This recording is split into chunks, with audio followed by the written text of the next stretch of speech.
नाम का गांव था। उस गांव में एक बार एक औरत इमरती रेडी पर पतंग बेच रही थी। उसके पास रंग बिरंगी बहुत सारी पतंगे थी। पतंग ले लो पतंग, मेरे पास बहुत सुंदर पतंग है। तभी एक बच्चा विजय उस औरत के पास जाता है। क्या तुम मुझे पतंग दोगी? हाँ बच्चे, बताओ कौन सी पतंग चाहिए तुम्हें? वो मेरे पास पैसे नहीं है पतंग खरीदने के। बस इतनी सी बात। लो ये पतंग, तुम बहुत प्यारे हो, मैं तुमसे कोई पैसे नहीं लूंगी। ये पतंग तो बहुत सुंदर है, मैं अभी जाकर इसे उड़ाता हूँ। वो बच्चा पतंग लेकर चला जाता है। तभी दो गांव वाले हरिया और किशन की नजर उस पतंग बेचने वाली औरत पर पड़ती है। मैं सोच रहा था कि वो औरत जो पतंग बेच रही है वो अपने गांव की तो लगती नहीं। अरे हरिया भाई, शायद वो दूसरे गांव से आई हो।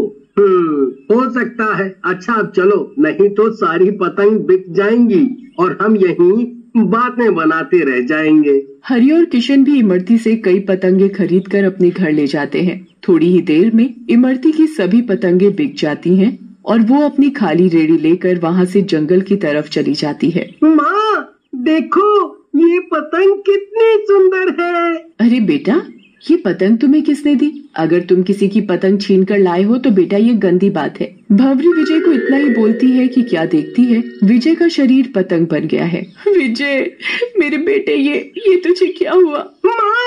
माँ मुझे ये क्या हो गया?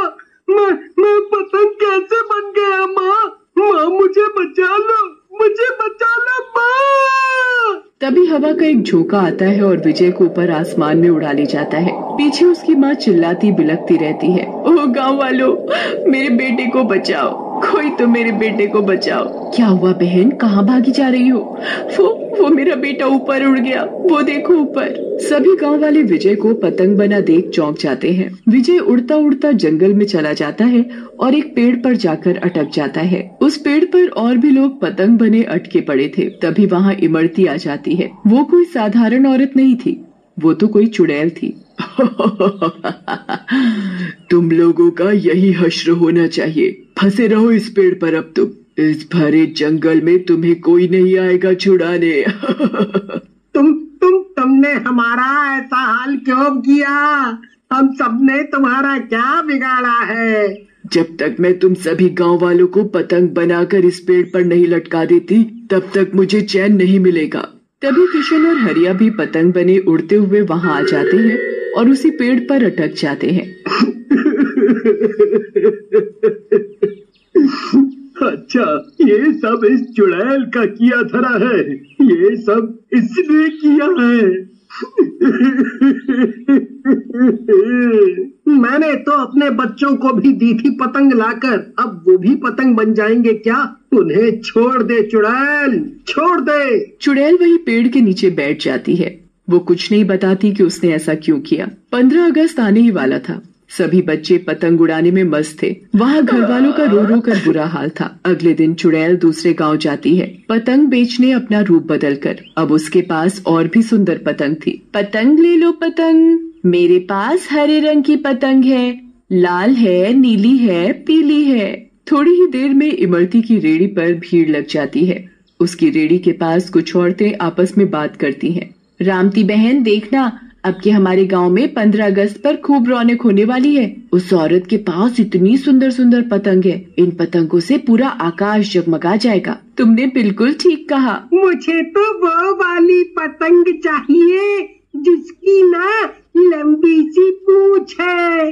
मुझे तो वो बड़ी वाली पतंग चाहिए। मैं चाहता हूँ कि आकाश में मेरी पतंग सबसे बड़ी दिखे। यहाँ भी बच्चे तो बच्चे बड़े भी इमरती से पतंग खरीद कर अपने घर ले जा रहे थे। पर वहाँ सिंघुआ गांव में एक एक करके सभी आदमी और बच्चे पतंग बनते जा रहे थे। जब पतंग बना आदमी उड़ रहा था, उसकी पत्नी आशा उसके पीछे पीछे भाग रही थी। चुन्नू के बापू, कोई तो बचाओ मेरे पति को। हे राम, ये क्या हो गया? ये पतंग कैसे बन सकते हैं? उधर दूसरी औरत सरिता रो रही थी, चिल्ला रही थी अपने बेटे और पति के लिए। हे भगवान, मेरा पति और मेरा बच्चा दोनों पतंग बन गए और आकाश में उड़ गए। गांव में गिने चुने 2-4 ही लोग बचे थे और उनका डर के मारे बुरा हाल था कि कहीं वो भी पतंग न बन जाए। सभी गांव वाले बातें कर रहे थे। ये हमारे गांव में क्या हो रहा है? एक एक करके सभी पतंग बन गए और उड़कर कहाँ गए किसी को कुछ नहीं पता। अरे भाइयों, मैंने तो सुना है कि पास के गांव में सभी लोग पतंग बनकर उड़ गए। क्यों ना हम सब मिलकर पता लगाएं कि ये सब कौन कर रहा है। अगले दिन सुबह सुबह सभी लोग अपने अपने घरों से बाहर निकलते हैं और अपने अपने काम में लग जाते हैं। मेरा बच्चा, मेरा लाल, कहाँ गया तू? क्यों रोती हो बहन? यहाँ सभी के बेटे या पति पतंग बन चुके हैं और अब हम कुछ ही लोग बचे हैं। तभी पीछे से आवाज आती है, पतंग ले लो पतंग। ए पतंग वाली, जा यहाँ से जा, तेरी कोई पतंग नहीं खरीदेगा। हम वैसे ही पतंग को लेकर बहुत परेशान हैं। तुम लोगों के साथ ऐसा ही होना चाहिए। जो तुम 2-4 बचे हो उन्हें भी मैं पतंग बना दूंगी। तुम्हारा क्या मतलब? और तुम्हें कैसे पता कि हम किस बात को लेकर दुखी हैं? मुझे सब पता है क्योंकि ये सब मैंने किया है। अरे भाइयों, मुझे तो लगता है ये सब इसी का करा धरा है। इसे मारो सब। तभी वो अपने चुड़ैल रूप में आ जाती है और ऊपर आकाश में बहुत बड़ी पतंग बनाकर उड़ने लगती है। तुम लोग मेरा कुछ नहीं बिगाड़ सकते। पकड़ो पकड़ो मुझे। चुड़ैल उड़ती हुई जंगल की तरफ जाती है। अरे भाइयों, इस चुड़ैल का पीछा करो, ये ही बताएगी कि जो लोग पतंग बने वो सब कहाँ गए। अरे ये चुड़ैल तो जंगल में जाकर घुस गई। चाहे कुछ भी हो, मैं इस जंगल में जरूर जाऊंगी। सभी गांव वाले जैसे तैसे जंगल में घुस तो जाते हैं पर उन्हें वो चुड़ैल कहीं नजर नहीं आती। तभी भंवरी को किसी के चीखने और चिल्लाने की आवाज सुनाई देती है। ये आवाज कैसी? मुझे इस आवाज का पीछा करना होगा। आवाज तो मुझे भी आ रही है, जैसे कोई मदद के लिए पुकार रहा हो।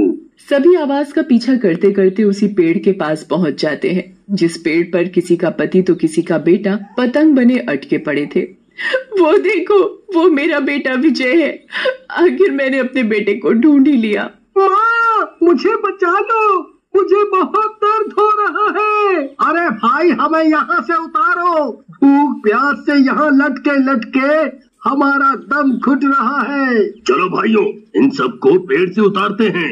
तभी चुड़ैल उनके सामने आकर खड़ी हो जाती है। अगर तुमने मेरी पतंगों को जरा भी हाथ लगाने की कोशिश की तो मैं इन सबको फाड़ दूंगी। तुम ऐसा क्यों कर रही हो? इन सब ने तुम्हारा क्या बिगाड़ा है? इन सबको लटके हुए देखकर तुम लोगों का जो हाल हो रहा है वो देखकर मुझे बहुत खुशी हो रही है। चुड़ैल सभी पतंगों की डोर अपने हाथों में ले लेती है और उन सबको आकाश में ऊपर उड़ाने लगती है। छोड़ दो मुझे, जाने दो, बचाओ माँ, बचाओ मुझे। भंवरी चुड़ैल के पैरों में गिर जाती है और छोड़ दे मेरे बच्चे को। एक माँ अपने बच्चे के लिए भीख मांग रही है तुझसे। अगर तूने मेरे बच्चे को नहीं छोड़ा तो इस मांझे से अपना गला काट डालूंगी। चुड़ैल एकदम शांत हो जाती है और उसे भंवरी पर तरस आ जाता है। उठो, ऐसी गलती मत करना, मैं भी इसी मांझे से मरी थी। उस दिन मैं अपने सिर पर टोकरी में सब्जी रखकर सड़क किनारे से आवाज लगाती हुई जा रही थी। अचानक मेरी नजर एक पेड़ पर गई। उस पेड़ पर मैंने देखा कि एक पक्षी पतंग के मांझे में लिपटा पड़ा है और तड़प रहा है। मैं उसे छुड़ाती, उतनी देर में वो अपना दम तोड़ चुका था। मैं थोड़ा आगे बढ़ी तो सड़क के बीचों बीच पतंग का मांझा पड़ा था और सामने से एक स्कूटर आ रहा था। उसके पहिए में मांझा फंसने की वजह से वो स्कूटर सवार स्कूटर के साथ गिरा और उसने भी पक्षी की तरह ही वहीं दम तोड़ दिया। थोड़ी ही देर में वहां भीड़ इकट्ठा हो गई। ये सब देखकर मेरा मन बहुत दुखी हुआ। फिर क्या था, कहीं से उड़ती हुई पतंग मेरे पास आई और उस पतंग का मांझा अचानक मेरी गर्दन में लिपट गया। मैंने उसे निकालने की बहुत कोशिश की पर वो इतना मजबूत और टाइट था कि मेरी गर्दन से निकल ही नहीं रहा था। उससे खून निकलने लगा और मेरा दम घुटने लगा। फिर मैं वहीं तड़प तड़प कर मर गई। बस तभी से मैं चुड़ैल बन गई। जो भी पतंग उड़ाता है मैं उसके साथ ऐसा ही करती हूँ। अपने मजे के लिए तुम लोग कितने लोगों को कितने बेजुबान पक्षियों पर अत्याचार करते हो। हमें छोड़ दो, अब हम कभी भी ऐसा नहीं करेंगे और किसी को कोई नुकसान नहीं पहुंचाएंगे और कोशिश करेंगे धीरे धीरे ये पतंग उड़ाना कम हो जाए। गांव वालों की बातों से चुड़ैल शांत हो जाती है और सभी पतंग बने लोगों को पहले जैसा कर देती है।